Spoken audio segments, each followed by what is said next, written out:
Bonjour tout le monde, j'espère que ça va bien. Mon nom est Maxime Charlebois de C-Focus. N'oubliez pas de vous abonner à notre chaîne YouTube si ce n'est pas déjà fait.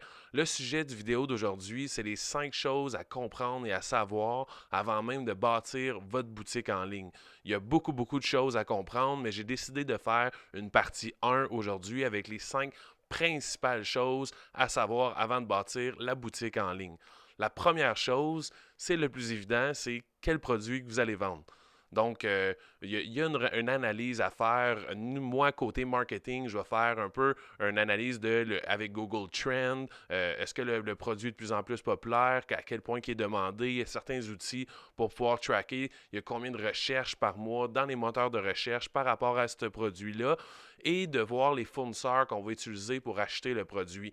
Donc, comprendre nos costs avec un certain volume, c'est quoi la réduction qu'on peut avoir et de comprendre quel prix qu'on va le vendre. Donc, analyser nos compétiteurs. Est-ce que le produit se vend sur Amazon? Puis, quels compétiteurs vendent le produit à quel prix? Parce que les gens qui achètent en ligne, ils magasinent. Donc, ils vont comparer votre produit à vous avec votre site web versus vos compétiteurs. Donc, vous devez avoir un avantage compétitif, que ce soit sur le prix, donc vous vendez moins cher que tout le monde, sur la qualité du produit, le support que vous allez donner avec le produit, que ce soit des vidéos d'aide reliées au produit, la rapidité de livraison au niveau des compétiteurs. Donc, il va falloir trouver c'est quel produit que vous allez vendre, le fournisseur que vous allez acheter le produit, puis c'est quoi votre avantage versus tous les compétiteurs. Si vous le vendez le même prix que Amazon, et Amazon, ils ont beaucoup de reviews, ils livrent rapidement, puis vous vendez, vous n'avez pas le même délai de livraison,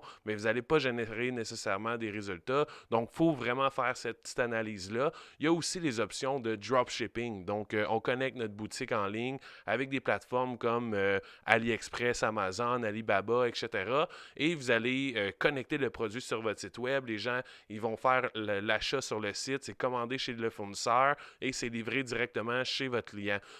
Ça va être une stratégie de diriger du trafic sur le site web parce que si vous vendez en dropshipping comme ça, la personne va aller directement sur Amazon ou AliExpress. Généralement, elle va avoir le prix moins cher vu qu'il n'y aura pas votre commission à vous. Donc, vous devez mettre un plan de match sur vraiment être capable de diriger du trafic sur le site web à travers des influenceurs, être bien classé dans les moteurs de recherche, avoir déjà un réseau de distribution de courriel ou de médias sociaux, etc. Donc, au niveau des produits, il y a deux options. Vous achetez votre produit physique, vous tenez un inventaire chez vous ou dans votre entreprise, ou vous allez vers le dropshipping.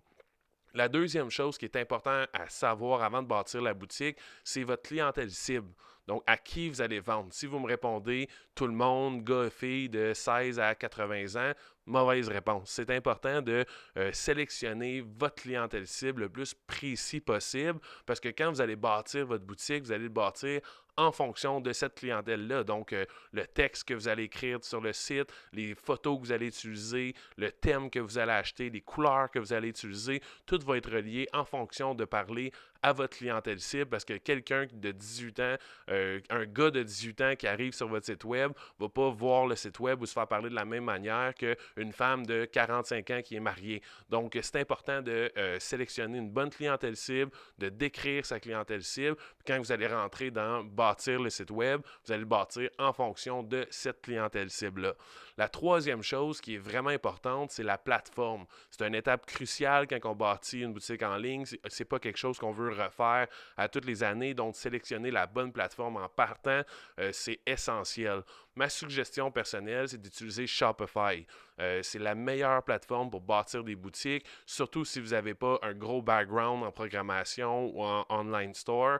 Shopify te permet de faire tout ce que tu veux au niveau de la boutique en ligne et ils ont un excellent service à clientèle quand vous avez besoin d'aide, de faire des modifications puis optimiser le site web. Je vais mettre le lien dans la description pour aller créer votre compte avec Shopify. Vous allez avoir un 14 jours pour pouvoir bâtir votre boutique en ligne, puis de bâtir le site web, faire vos modifications, ajouter vos produits, etc. Puis juste en dessous, je vais mettre un lien pour prendre une rencontre dans nos agendas. Donc, si vous avez besoin d'aide pour la bâtir ou optimiser un petit peu le site, ou vous avez des questions, besoin de formation sur certains aspects dans le processus de la création, ça va nous faire plaisir de faire une rencontre avec vous. Et si vous passez à travers ces focus pour créer votre site web, vous allez avoir vraiment plus d'avantages que si vous allez créer votre compte directement. Donc, que ce soit sur la sélection des thèmes ou que ce soit sur le délai de production de votre site web. Bâtir un site en 14 jours, si vous n'êtes pas quand même temps plein à décider de le faire, ça peut être relativement court, puis après, on embarque dans le mensuel. Si vous passez à travers ces focus, vous allez avoir illimité de temps pour bâtir le site. Donc, prenez une rencontre avec nous, on va pouvoir créer votre compte avec vous, puis on va pouvoir vous donner des conseils, vous aider, vous former à chacune des étapes durant le processus de la création du site web. Une fois qu'on a sélectionné notre produit, on bâtit notre site web en fonction de notre clientèle cible, la quatrième étape, c'est une étape relativement importante, c'est le trafic sur le site. Là, on va avoir un magasin, c'est comme si on a ouvert un pignon sur rue, on a tout rénové le dedans du magasin, mais là, il faut que les clients potentiels rentrent dans le magasin pour commencer à générer des ventes. Donc, il faut établir une stratégie pour diriger du trafic sur le site. Ça va dépendre de vos compétences à vous, il y a plusieurs manières de diriger du trafic sur le site. Si vous utilisez Shopify, il y a des plateformes, il y a des plugins pour pouvoir connecter puis vendre sur toutes les marketplaces sur le web, que ce soit avec eBay, Amazon ou toutes les, même Walmart, toutes les marketplaces qu'on connaît générales sur le site. Sur le web, vous allez pouvoir les connecter, votre produit, connecter avec la plateforme puis vendre partout sur le web. Vous pouvez avoir une stratégie de moteur de recherche, donc acheter les mots-clés de votre produit pour être premier, diriger du trafic sur le site, puis générer notre vente, ou même sortir de façon organique dans les moteurs de recherche. Donc, si vous avez des compétences pour ça, de venir travailler le site, optimiser votre SEO pour apparaître dans les premiers résultats, puis commencer à générer du trafic gratuit, vous pouvez aller voir une vidéo que j'ai fait là, sur la page des trucs à savoir pour pouvoir bien être référencé dans les moteurs de recherche. Quand vous allez bâtir le site web, c'est important de penser à ça aussi parce qu'on ne veut pas faire le travail deux fois. Il y a une stratégie sur les médias sociaux aussi.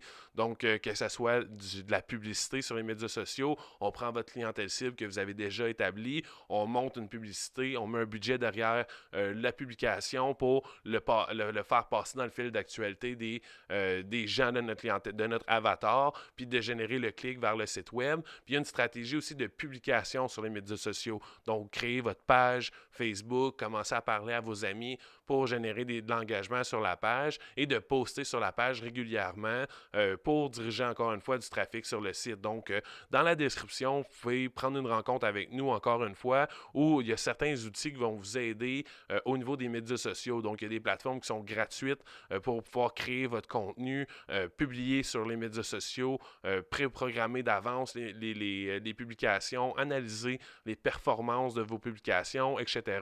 C'est une étape qui est vraiment importante puis c'est quelque chose que vous allez optimiser avec le temps.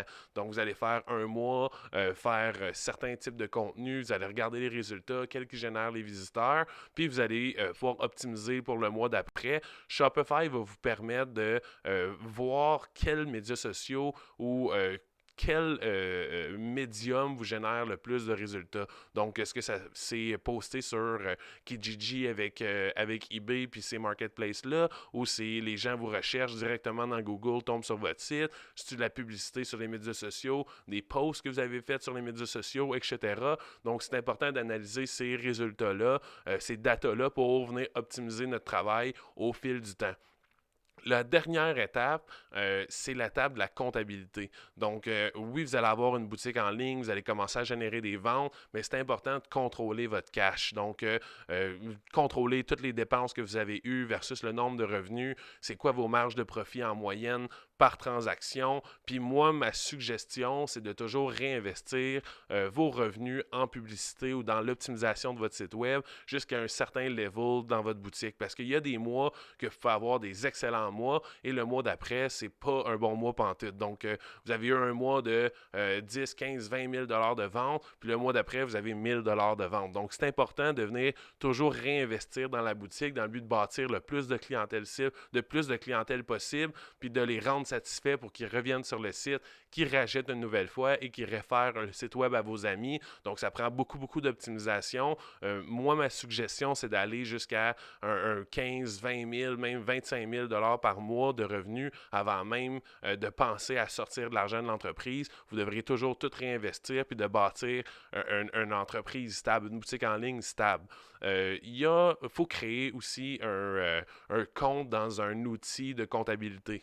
Donc, moi, ma suggestion la plus facile, c'est QuickBook.